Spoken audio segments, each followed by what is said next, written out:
So I'm CEO of Spark EV Technology, which is a software startup that helps electric vehicles complete more journeys between charges. And my question to you, with the summer lull approaching, what tools would you use, or what approaches would you use to maximizing sales pipeline? This is in a B2B framework. Okay, thanks. That's a great question. Could you please tell me more about your business and the vision for it, say looking forward 3 or 5 years? We sell licensed software, so it's on a subscription basis. It's a device that plugs into the car, sucks a lot of data out of the car, and it analyzes the vehicle, the driver, and the atmospheric, so live weather, live congestion, and it creates a much more accurate range in terms of what is remaining in the vehicle compared to the standard vehicle manufacturers. So is it an aftermarket product? Yes, that's correct. Yeah. In terms of vision, 49,000 licenses sold within 3 years. And what does that look like commercially, roughly? 11.2 million turnover and 7.4 million profit. Okay, and funding, how are you for funding at the moment? We are funded, so we've got some investment in from mainly small funds and angels. So we do have some resource, but it's about channeling that resource effectively and ensuring that our cost of customer acquisition is reasonable. Are you cash negative or positive at the moment? Positive. And so what's the target for the rest of this year in terms of turnover? £47,000 from 685 licenses. And how many have you got so far? We're in talks with people, but none as yet. So target market is whom? Who's the, I get that the end user is the driver with their car, but what's the route, the channel? Can you describe the steps from you to that driver? Sure. So the companies we're trying to address are companies across the EU that are running a mobile workforce. So this could be a utility company, it could be a delivery company that have a fleet of electric vehicles. Yeah. And any successes so far? Any proof of concept? Yeah. So we're working with it's a postal service in Norway and a municipality in Sweden as a sort of beta test, and they'll probably be some of our first sales. But my concern is coming off the back of that, building the pipeline so we've got enough to ramp up after those. Yeah, understood. Thinking of again, this is an interesting link with the previous conversation with Richmond. Thinking of channels, Justin, what are the channels to those fleets? For example, fleet sales companies and others that already are in business with the target market and that you could work with either JV or get them to distribute your software.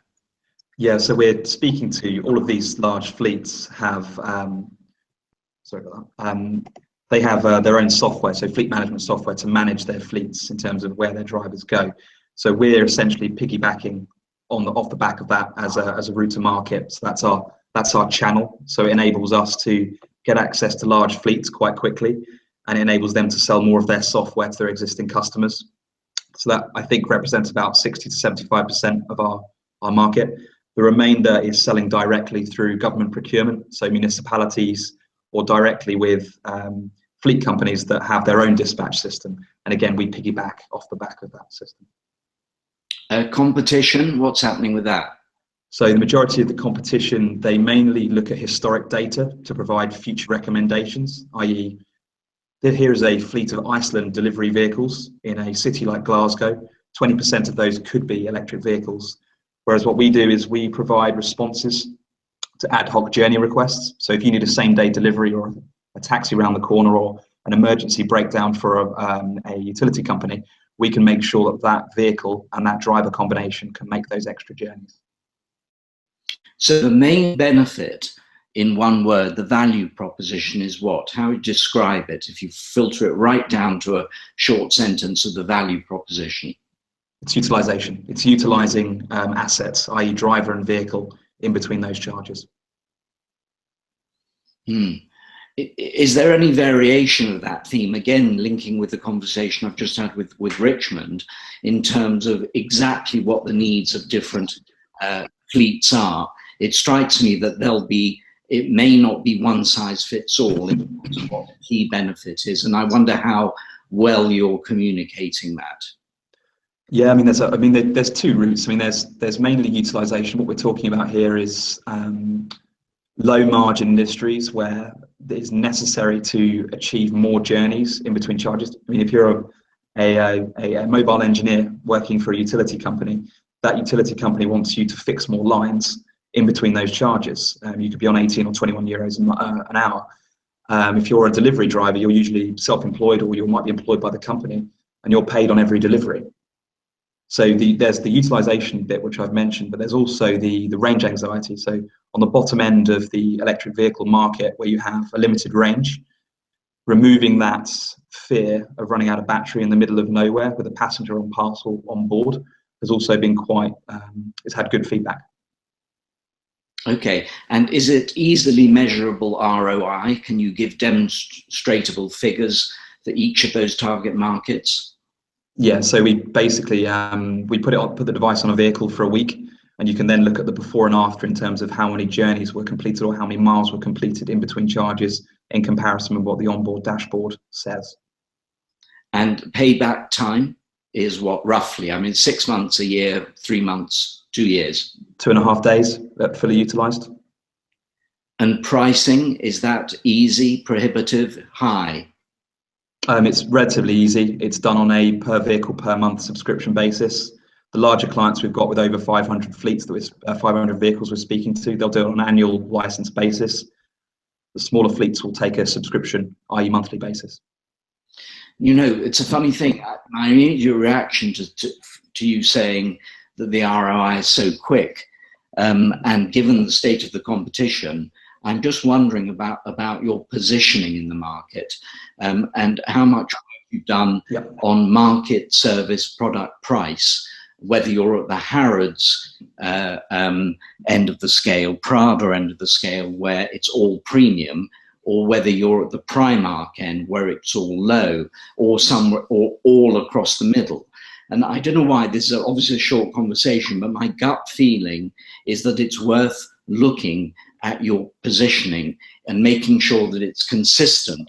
Now, it's either premium position or middle or low. That doesn't mean, for example, that you wouldn't go into the market, and put that a positive way around. You could still go into the early market with early adopters with very attractive offers for the first year to get yourselves up and running. I'm just wondering whether your positioning is consistent, because everything you've told me, it sounds premium, and yet some of the evidence you're giving me is that it isn't matching that, and that might not be the best for you. It may sound counterintuitive, Justin, particularly given your initial question is, how can I maximize sales and revenues and get the volume out in the next few months? But something to me is not quite coherent on that point. I don't know if that makes sense. It does. I mean, we've looked at the market, and effectively we are a middle ground in terms of what we're charging. You could say that we could charge more because there's not anyone, we haven't seen any competitors doing what we do. But the problem is you're selling an unknown to an industry which has very tight margins, and they need to see an ROI very quickly. So we have looked at doing some form of introductory pricing, beta pricing, etc. But our investors want this as a kind of a land grab. Hence why my original question in terms of establishing and building a pipeline, because the primary part, yes, is the utilization, and it improves the vehicle utilization. But in the background, we're collecting a lot of data on the vehicles, which is very useful further on down the line. Yes. Okay. In the time left, I'll speak directly to building the pipeline. Sure. Firstly, I think there is a big difference. I'm just going to repeat this, between the price position and what you go into the market as.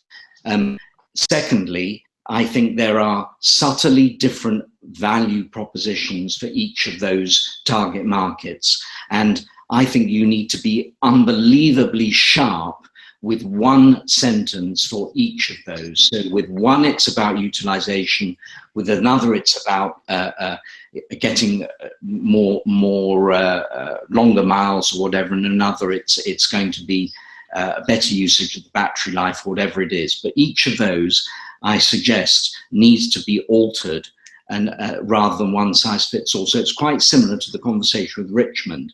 And then secondly, as far as building the pipeline goes, there's a big difference. I made a joke when we talked half an hour ago and tested whether the video was working, between pounding the streets, which is classic push selling, and I'd argue whether or not, with your investors and the pressure you're getting on yourselves, whether they recognize that if you've got the cash, you're cash positive, the tension between sale today and distribution, solid distribution channels that are going to last you for years ahead and give you the EBIT that you're looking for in a few years' time.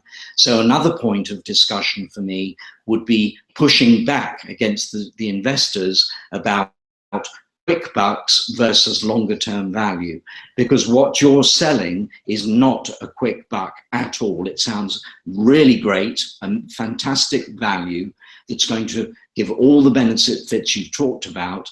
And so again, gut feeling is discuss, argue with the investors and say, manage their expectations. So for the rest of this year, your main KPI is that you've got these incredible channels to market, really solid for the rest of the year. And your KPI, therefore, is different from sales through the door tomorrow. I think it's, with respect, it's the wrong question. Okay, I'll work on that response to my investors.